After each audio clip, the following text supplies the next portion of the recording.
Alors, quand médias, juges et scientifiques crachent le morceau sur les injections, mais pas n'importe quel, vous allez voir, c'est des médias très conventionnels, c'est ça qui est très intéressant, jettent en fait un énorme pavé dans la mare. Preuve que ça avance à toute vitesse. Je vous l'avais dit, 2023, c'est l'année des révélations, des dévoilements. C'est exactement ce qui s'est passé. Il faut faire maintenant de 2024 l'année de la justice. Il faut rééquilibrer l'harmonie du monde par une justice que tout le monde attend, qu'on ne confond pas avec la vengeance, mais la saine justice. Alors d'abord, l'incroyable revirement du Berliner Zeitung. Qu'est-ce que c'est que le Berliner Zeitung? C'est un grand journal allemand.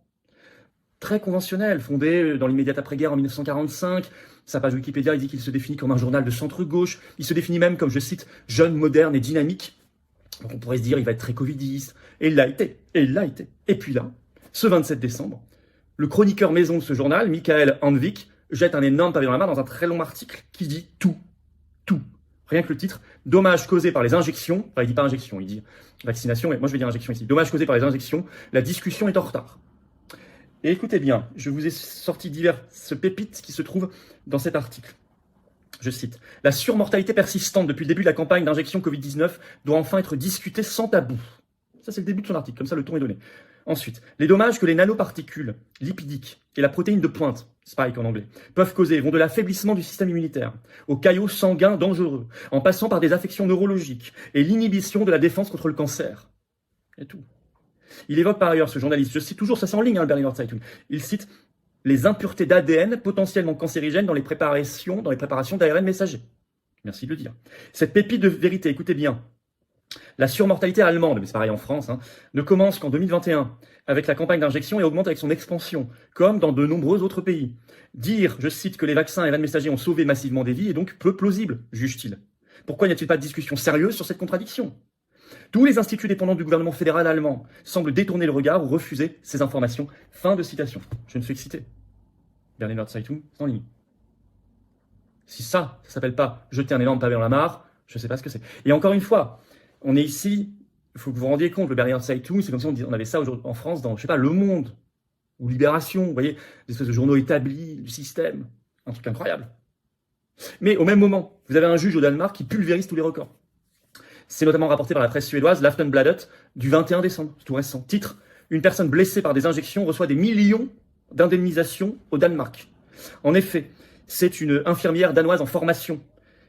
Un juge l'a dédommagée de 11 millions de couronnes danoises, soit quasiment 1,5 million d'euros. C'est le record mondial jusqu'ici. Et là on n'est que au civil, il y a le pénal ensuite, on va en reparler.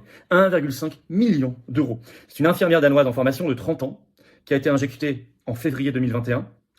Et je cite le journal, elle est tombée si gravement malade qu'elle a dû interrompre sa formation avec, je cite, des maux de tête constants, des difficultés de concentration et une fatigue chronique. Elle a perdu, je cite, 90% de sa capacité de travail. L'injection avait été à l'époque, précise le journal, recommandée par sa municipalité et elle s'est sentie obligée de se faire injecter, précise le journaliste. Comme tant et tant. Quel crime. Un juge a statué. Au civil, 1,5 million d'euros d'indemnisation, record mondial pulvérisé il y a quelques jours. On attend maintenant côté pénal. Côté pénal, ça veut dire qu'il peut y avoir des amendes lourdes et des condamnations, y compris à des peines d'emprisonnement. Ce qui serait logique, est-ce qu'on attend? Pas que dans ce cas-là, en France aussi, dans tant et tant de cas, pour les laboratoires bien sûr concernés, mais aussi les autorités sanitaires qui ont laissé passer cela, qui ont validé cela, les gouvernements, en France il y a de quoi dire, et n'oublions pas évidemment la Commission et l'Union européenne. Personne n'a oublié les SMS avec Pfizer d'Ursula von der Leyen, présidente de la Commission européenne. Mais ça avance. Et au même moment, sur les cancers, une scientifique crache publiquement le morceau. Mais encore une fois, une scientifique qui est très habituellement interviewée dans la presse. Pas une scientifique qui a tout vu depuis le départ, comme en France, par exemple, on aurait Alexandra Arnaud-Côte qui a tout vu depuis le départ.